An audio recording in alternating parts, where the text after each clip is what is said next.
मोदी सरकार की किसानों को असली सौगात है, पीठ पर लाठी और पेट पर लात। मोदी सरकार के इन 9 वर्षों को किसान विरोधी, कपटी और क्रूरता के काल से जाना जाएगा। मोदी मंत्र है, एमएसपी घोषित करो, एमएसपी दो मत। भाजपा का डीएनए ही किसान विरोधी। पीएम आशा योजना किसान निराशा योजना बन गई। बहुत जोर शोर से प्रधानमंत्री जी ने डींगे हाँकते हुए ये कहा कि दलहन की फसलें, तिलहन की फसलें, खोपरा की फसलें, इन सब पर हम भावांतर योजना चलाएंगे, यानी भाव में अगर अंतर होगा तो क्षतिपूर्ति किसान की किया करेंगे।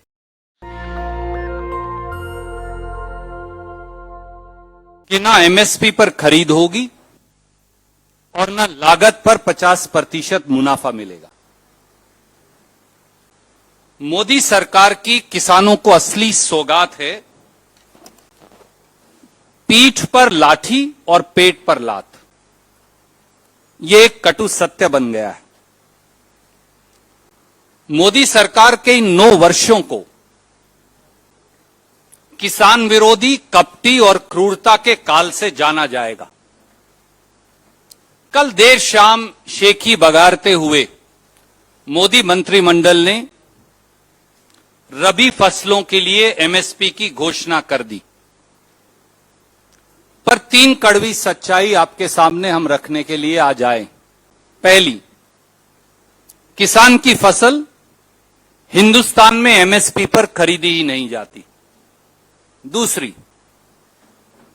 किसान को लागत पर जमा 50% मुनाफा मिलने का कोई नामो निशान नहीं। और तीसरी, मोदी सरकार की हर नीति और कदम, उनका डीएनए ही किसान विरोधी। And I like to present some facts before you which will prove this. Modi मंत्र है, एमएसपी घोषित करो, एमएसपी दो मत। साल 2022-23 की एमएसपी अब घोषणा हुई है, वो मिलेगी अगले साल, इस साल के आखिर में। साल 2022-23 में फसल उपज और फसल खरीद के तथ्य इस बात को उजागर करते हैं कि इस देश में अब किसान को न्यूनतम समर्थन मूल्य नहीं मिलेगा। और मैंने एक छोटा सा चार्ट आपको भेज रहा हूं, वो ये दिखाता है कि 7 सबसे बड़ी जो फसल है इस देश की, उनका उत्पादन कितना है और खरीद कितनी। धान और गेहूं 2 सबसे बड़ी फसल हैं जो एमएसपी पर खरीदी जाती। धान का उत्पादन हुआ 1302 लाख टन और खरीद हुई 651 लाख टन एमएसपी पर, यानी 50%। यह सबसे बड़ी खरीद यही है। गेहूं का उत्पादन हुआ, सरकारी आंकड़े हैं, 1068 लाख टन, खरीद हुई मात्र 187 लाख टन, यानी 17.5%। तिलहन, जिसमें सोयाबीन, सूरजमुखी, तिल, सरसों, मूंगफली, ये सारी फसलें आ जाती, उत्पादन हुआ 377 लाख टन, एमएसपी पर खरीद हुई 48,000 टन, यानी 0.13%, आधा परसेंट भी नहीं। दालें, उत्पादन हुआ 277 लाख टन, खरीदी गई 1,20,000 टन, यानी 0.43%, आधा परसेंट भी नहीं। ज्वार, बाजरा, रागी और मक्का, ये 4 बड़ी और फसलें जिनका एमएसपी अब अनाउंस हुआ है, उनका उत्पादन हुआ 2022-23 में 491 लाख टन, खरीद हुई एमएसपी पर 1,28,000 टन, यानी 0.26%, आधे का आधा। तो मोदी जी जब एमएसपी देनी ही नहीं तो कागज पर एमएसपी घोषित करके वाहवाही लूटने का मतलब क्या है? और ये मैं नहीं कह रहा, ये सरकार के आंकड़े और उनका चार्ट बताता है। धान की फसल केवल 50% एमएसपी पर खरीदी गई, बाकी सारी फसलें 0.26% से 17% तक है। सच्चाई यह है कि धान और गेहूं 17% खरीदी गई और कोई फसल एमएसपी पर खरीदी ही नहीं जाती। तो प्रधानमंत्री बताएं फिर एमएसपी के मायने क्या रह गए। दूसरी बात, किसान का एमएसपी लागत जमा 50% मुनाफे पर निर्धारित ही नहीं होता। याद करिए, मोदी जी दो बातें कहकर सत्ता में आए। नंबर एक, किसान को लागत जमा 50% मुनाफा एमएसपी के तौर पर देंगे। और दूसरी बात, इस निर्धारण के आधार पर 2022 तक किसान की आय दुगनी हो जाएगी। अब तो 2023 में है, पर रबी की ताजा फसल ले लें और सीएसीपी कृषि मूल्य निर्धारण आयोग, अगर उसकी रिपोर्ट ताजा पढ़ लें, उसका मैंने आपके लिए एक चार्ट संक्षिप्त में बना दिया है ताकि आपको वो देखना भी ना पड़े, और प्रांतीय भाजपाई सरकारों की सिफारिश देख लें तो आपको ये पाएंगे कि एक भी ऐसी फसल नहीं जहां लागत जमा 50% मुनाफे के आधार पर एमएसपी का निर्धारण हुआ है। मैंने आपके लिए एक चार्ट बना दिया सीएसीपी की रिपोर्ट के आधार पर, और उनमें से मैं 4 बड़ी फसलें पढ़कर बता देता हूं ताकि आपका समय नष्ट ना हो। धान का एमएसपी है 2183 रुपए जो घोषित हुआ है 2023-24 रबी क्रॉप का। लागत जमा 50% है 2867 रुपया। ये मैं नहीं कह रहा, ये सीएसीपी की रिपोर्ट में। और गुजरात ने मांगा 2750, असम ने मांगा 3132, महाराष्ट्र ने मांगा 4534। 3 बड़े भाजपाई प्रांत हैं, तीनों की सिफारिश नकार दी और लागत जमा 50% मुनाफा भी नकार दिया। अगली फसल देख लें, ज्वार की फसल। बहुत शेखी बगारी गई कि 3180 रुपया रबी की फसल में एमएसपी निर्धारित हुआ, पर लागत जमा 50% है 4250 रुपया प्रति क्विंटल।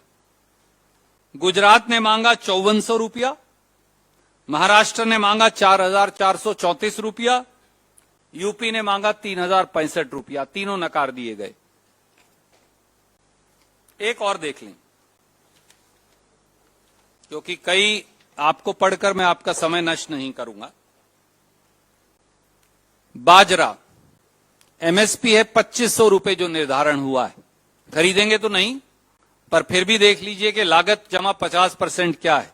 लागत जमा 50% है 2717। गुजरात ने मांगा 3200 रुपए, महाराष्ट्र ने 4253 रुपए, एक विपक्ष की सरकार भी ले ली हमने, तेलंगाना 8194 रुपए। तीनों खारिज कर दी। And so on and so forth. जितनी फसलें हैं मैंने उनका एक चार्ट आपके लिए बना दिया। तो अगर एक भी रबी की फसल पर मोदी जी भाजपा सरकार को लागत जमा 50% देना नहीं, तो लागत जमा 50% के बार बार कहने के मायने क्या हैं? तो 2 बातें साफ हो गई। नंबर 1, आप एमएसपी पर खरीद नहीं करेंगे। नंबर 2, एमएसपी निर्धारण करते हुए लागत जमा 50% को नकार देंगे। तीसरी बात, भाजपा का डीएनए ही किसान विरोधी, और उसके लिए मैं केवल और केवल आपके समक्ष 4 बातें रखूंगा। बीजेपी सरकार ने खेती का बजट ही काट दिया और जो दिया वो खेती पर खर्च नहीं किया। साल 2020-21 में देश के कुल बजट के प्रतिशत में कृषि का बजट था 4.41%। The agriculture budget was 4.41% of the total budget in the year 2020-21.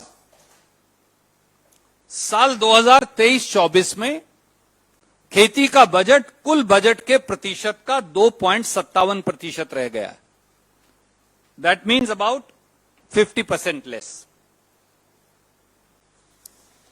पिछले 4 साल में मोदी सरकार ने कृषि विभाग के बजट का 80,000 करोड़ खर्च ही नहीं किया, भूल गए और फिर सरेंडर कर दिया। This is a shocking fact that is available now in public domain. In last 4 years, Modi government forgot to spend 80,000 crore rupees of the agricultural budget. And I'm giving you figures, they are right here. 2019-20 में 34,518 करोड़ रुपया budget का खर्च नहीं किया, surrender कर दिया। 2020-21 में agriculture budget का 23,825 करोड़ सरेंडर कर दिया। 2021-22 में 429 करोड़ सरेंडर कर दिया और 2022-23 में 19,762 करोड़ सरेंडर कर दिया। Why even have a agriculture budget if you are never going to spend that money? If this is not betrayal with 62 crore farmers of India, what is? किसान सम्मान निधि में से अब 2 करोड़ किसानों का नाम ही काट दिया। पिछले 9 सालों में 25,000 रुपया प्रति हेक्टेयर, हमने बार बार वो आपको डेटा दिया है, 25,000 रुपया प्रति हेक्टेयर किसान की फसल की कीमत, उत्पाद की लागत बढ़ा दी। बाद में कहा 6,000 रुपया देंगे प्रति किसान, नॉट प्रति हेक्टेयर। अप्रैल जुलाई 2022 में 11वीं किश्त दी किसान सम्मान निधि की, उसमें थे 10,45,59,60,000 किसान।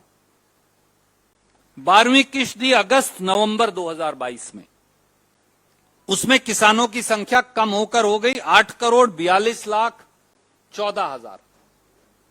यानी 11वीं और 12वीं किश्त के बीच में 2,03,45,000 किसान ही खत्म हो गए। This must be the only unique country in the world where in a period of 6 months, 2,03,00,000 people have stopped doing agriculture as per Modi government. They have ceased to be farmers. This must be one of the most unique examples. तो सारे किसान अब कहां चले गए, इस बात का जवाब कोई नहीं देता। थर्ड, 3 साल पहले बहुत जोर शोर से 1,00,000 करोड़ का एग्रीकल्चर इंफ्रास्ट्रक्चर फंड बनाया गया। बोला इससे पूरे हिंदुस्तान के किसान की जिंदगी बदल जाएगी। 3 साल के बाद अब डेटा उपलब्ध है। 3 साल में उस एग्रीकल्चर इंफ्रास्ट्रक्चर फंड में केवल 12,000 करोड़ रुपया दिया गया 1,00,000 करोड़ में से। That means instead of giving may be 3,00,000 crore, 1,00,000 crore per year और total of 1,00,000 crore in 3 years, they are only giving 4,000 crore rupees of loan out of agriculture infrastructure fund. 4,000 crore सालाना में 62 करोड़ किसानों की जिंदगी कैसे सुधर सकती है, क्या कोई बता सकता है? And the fourth aspect, PM Asha योजना किसान निराशा योजना बन गई। बहुत जोर शोर से प्रधानमंत्री जी ने डींगे हाँकते हुए ये कहा कि दलहन की फसलें, तिलहन की फसलें, खोपरा की फसलें, इन सब पर हम भावांतर योजना चलाएंगे, यानी भाव में अगर अंतर होगा तो क्षतिपूर्ति किसान की किया करेंगे। और उसका बड़ा खूबसूरत नाम दिया, ब्रांडिंग के लिए तो वो मशहूर हैं, पीएम आशा योजना। उस पीएम आशा योजना की बहुत पब्लिसिटी हुई, वाहवाही लूटी गई, टेलीविजन पर, अखबार में इश्तहार चले।